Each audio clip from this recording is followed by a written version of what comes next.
Assalamualaikum warahmatullahi wabarakatuh. Baiklah, kami dari kelompok 11 akan mempresentasikan sebuah materi ketahanan nasional dan bela negara untuk memenuhi satu mata kuliah pendidikan kewarganegaraan dengan dosen pengampu Bapak Uun Leoner, SPD MPD. Kami kelompok 11 beranggotakan 4 orang. Yang pertama yaitu saya sebagai moderator di Safavilla dengan NIM 21016138.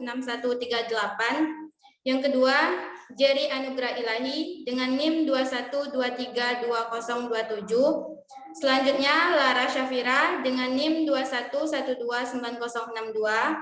Selanjutnya, Rafu Selina Margareta Sitanggang dengan NIM 21135097. Baiklah, materi pertama akan saya sampaikan, yaitu tentang konsep dan urgensi ketahanan nasional dan bela negara. Yang pertama, pendekatan ketahanan nasional. Ketahanan nasional merupakan kondisi dinamik suatu bangsa, berisi kedaulatan, ketangguhan yang mengandung kemampuan mengembangkan kekuatan nasional dalam menghadapi dan mengatasi segala tantangan, ancaman, hambatan dengan gangguan baik yang datang dari luar maupun dari dalam, yang langsung maupun tidak langsung membahayakan integritas, identitas, kelangsungan hidup bangsa dan negara, serta perjuangan mengejar tujuan perjuangan nasionalnya.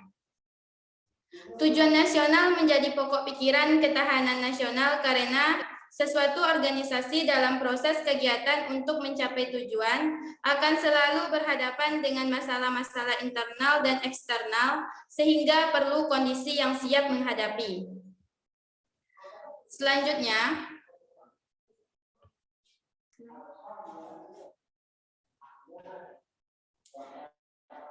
yaitu tentang konsepsi ketahanan nasional memiliki latar belakang sejarah kelahirannya di Indonesia. Gagasan tentang ketahanan nasional bermula pada awal tahun 60-an. Pada kalangan militer Angkatan Darat dari SSKAD yang sekarang berubah menjadi SKOAD oleh Sunardi tahun 1997.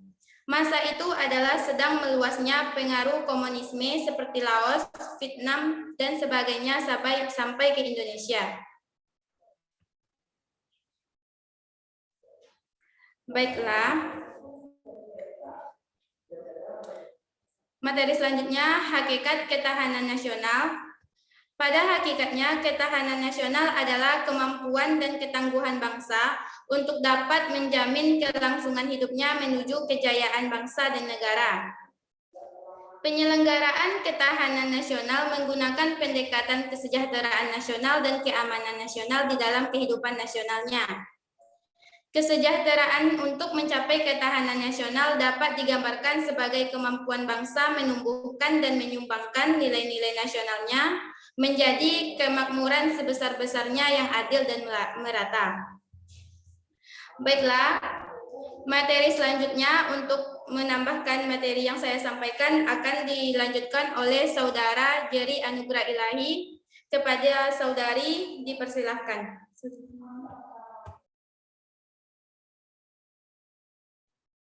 Baik, terima kasih.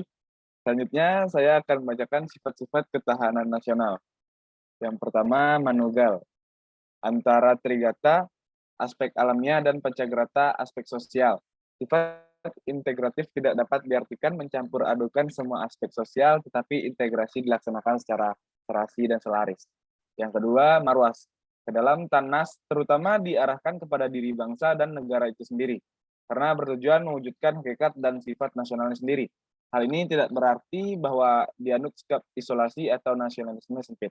Yang ketiga, berkewibawaan. Tanas sebagai hasil pandangan yang bersifat manunggal tersebut mewujudkan kewibawaan nasional yang harus diperhitungkan oleh pihak lain dan mempunyai daya pencegah. Selanjutnya, asas-asas ketahanan nasional. Asas ketahanan nasional adalah tata laku yang didasari nilai-nilai yang tersusun berlandaskan Pancasila, Undang-Undang Dasar 1945, dan wawasan Nusantara. Asas-asas tersebut adalah asas kesejahteraan dan keamanan, asas komprehensif menyeluruh terpadu, dan asas kekeluargaan. Selanjutnya, esensi ketahanan nasional melalui bela negara. Arus globalisasi yang terjadi sekarang seolah-olah membalut suatu negara saling terhubung, tanpa batas, dan saling tergantung, baik satu negara maupun lainnya di dunia ini. Dinamika globalisasi yang terjadi tersebut sudah masuk ke Indonesia. Sebagai negara kepulauan terbesar dan dengan jumlah penduduk urutan keempat di dunia, ancaman, gangguan, hambatan, dan tantangan dari globalisasi itu sendiri akan berdampak luas pada masyarakat Indonesia. Pengkajian ketahanan nasional sangat penting bagi suatu bangsa dan negara karena berhubungan erat dengan kelestarian hidup negara dan menjamin kelangsungan perjuangan bangsa untuk mewujudkan cita-cita proklamasi dan tujuan nasional. Sekian, terima kasih. Saya kembalikan kepada moderator. Terima kasih pada Saudara Jerry. Materi selanjutnya akan dilengkapi oleh Saudari Lara Syafira. Kepada Saudari dipersilahkan. Baiklah, terima kasih moderator atas kesempatan yang diberikan. Materi selanjutnya yaitu pengaruh aspek ketahanan nasional. Pada kehidupan bernegara, ketahanan nasional adalah suatu kondisi dinamis, suatu bangsa yang terdiri atas ketangguhan serta keuletan dan kemampuan untuk mengembangkan kekuatan nasional dalam menghadapi segala macam dan bentuk ancaman, tantangan, hambatan, dan gangguan, baik yang datang dari dalam maupun dari luar, secara langsung maupun secara tidak langsung, yang dapat mengancam dan membahayakan integritas, identitas, kelangsungan hidup bangsa dan negara serta perjuangan dalam mewujudkan tujuan perjuangan nasional.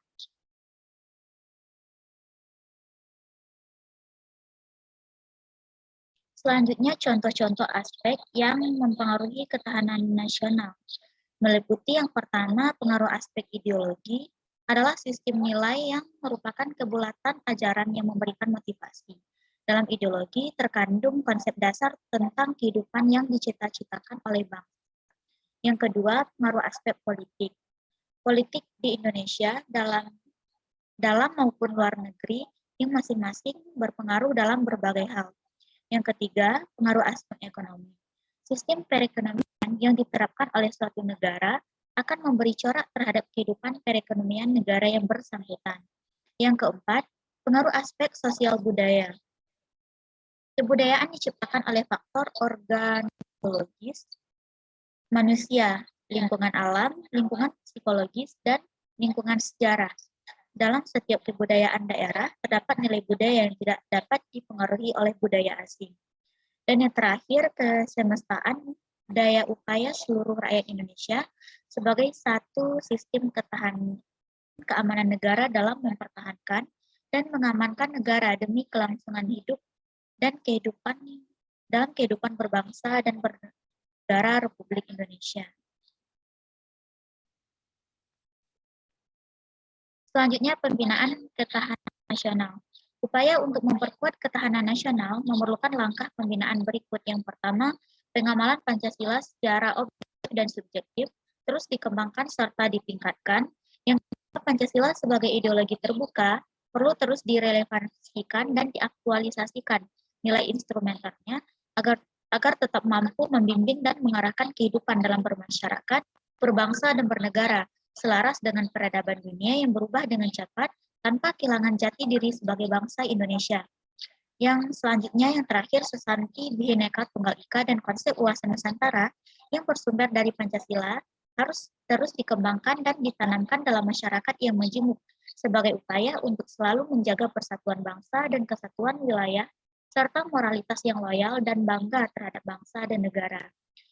Sekian pemaparan materi dari saya. Selanjutnya saya kembalikan lagi kepada moderator. Terima kasih kepada Saudari Lara Syafira. Materi selanjutnya akan dilengkapi oleh Saudari Ravenselina Margareta. Kepada Saudari dipersilahkan. Baik, terima kasih kepada moderator yang telah memberikan kesempatan kepada saya. Saya akan melanjutkan pembahasan mengenai perlunya ketahanan nasional dan bela negara. Ketahanan nasional dan bela negara diperlukan dalam menunjang keberhasilan tugas pokok pemerintahan, seperti tegaknya hukum dan ketertiban, terwujudnya kesejahteraan dan kemakmuran, terselenggaranya pertahanan dan keamanan, terwujudnya keadilan hukum dan keadilan sosial, serta terdapatnya kesempatan rakyat untuk mengaktualisasi diri dan kelangsungan hidup bangsa dan negara.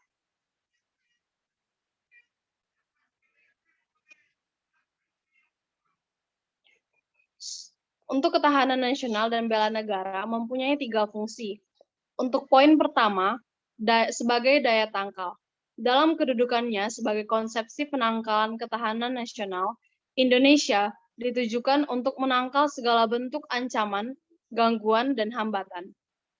Untuk poin kedua, sebagai pengarah bagi pengembangan potensi kekuatan bangsa dalam bidang ideologi, politik, ekonomi, sosial budaya, dan pertahanan dan keamanan, sehingga tercapai kesejahteraan rakyat.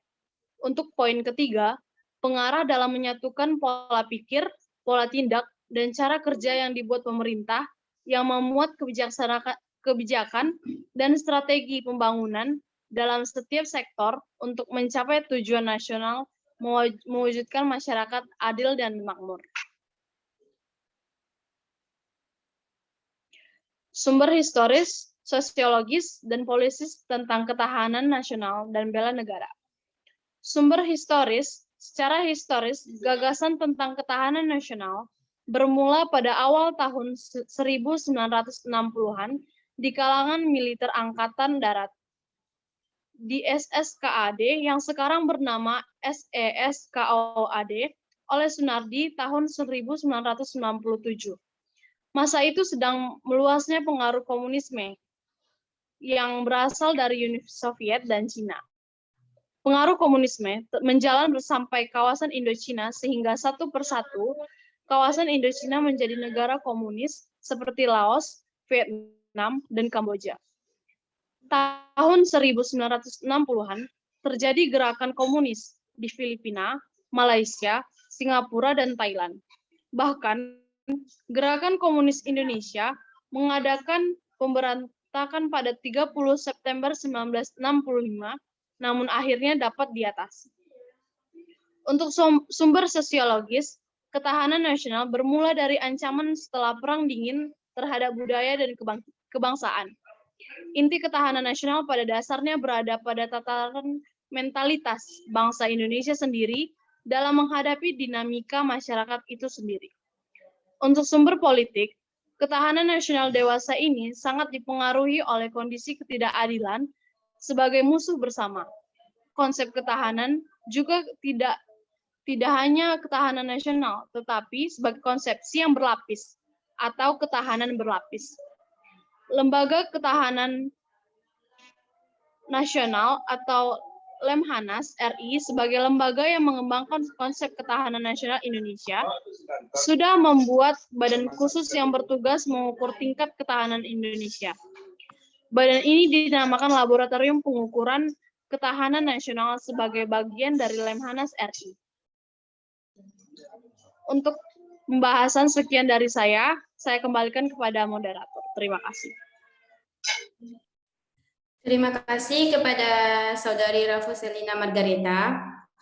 Baiklah, dari materi ketahanan nasional dan bela negara tadi, dapat kita tarik sebuah kesimpulan, yaitu ketahanan nasional merupakan kondisi dinamis suatu bangsa, berisi keuletan dan ketangguhan yang mengandung kemampuan untuk mengembangkan kekuatan nasional dalam menghadapi dan mengatasi segala tantangan, ancaman, hambatan, serta gagasan baik yang datang dari luar dan dalam, yang secara langsung dan tidak langsung membahayakan integritas, identitas, kelangsungan hidup bangsa dan negara, serta perjuangan mengejar tujuan nasionalnya. Keadaan atau kondisi nasional selalu berkembang dan keadaan berubah-ubah. Oleh karena itu, ketahanan nasional harus dikembangkan dan dibina agar sesuai dengan perkembangan zaman. Ketahanan nasional mempunyai makna yang amat luas bagi bangsa Indonesia yang terdiri atas berbagai macam suku, bangsa, dan adat istiadat. Ketahanan nasional perlu dipahami secara koherensif, dan terpadu, baik secara personal maupun sosial, untuk kemudian diwujudkan secara nyata di bumi Nusantara. Baiklah, sampai disinilah presentasi dari kelompok kami. Saya selaku moderator, apabila terdapat kesalahan, saya mohon maaf. Saya tutupi dengan membaca wassalamualaikum warahmatullahi wabarakatuh.